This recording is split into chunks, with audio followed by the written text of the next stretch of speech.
అందరికీ నమస్తే అండి. నేను మీ Anusha. Welcome back to Anushree channel. ఎర్ర గోధుమ రవ్వ ఉప్మా ఏ విధంగా చేయాలో చూద్దామండి. నార్మల్‌గా బొంబాయి రవ్వ ఉప్మా తింటూ ఉంటాము.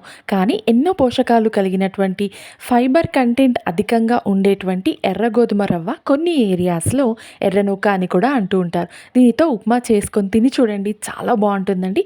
వెయిట్ లాస్ అవ్వాలి అనుకునే వారికి, అదే విధంగా డయాబెటిక్ పేషెంట్స్‌కి ది బెస్ట్ రెసిపీ అండి.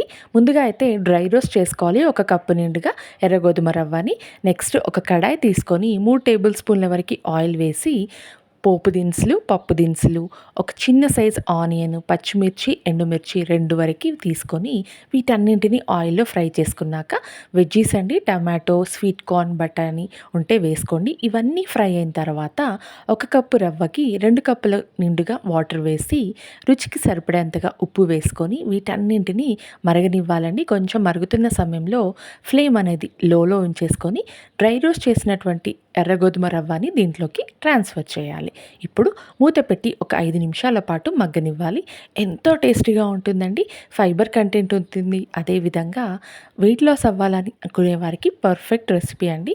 ఫైనల్‌గా కొత్తిమీర వేసి ఇంకా వేడి వేడి ఉప్మాలోకి మనం మామిడికాయ నిల్వ పచ్చడి, అల్లం పచ్చడితో తిని చూడండి, చాలా బావుంటుంది.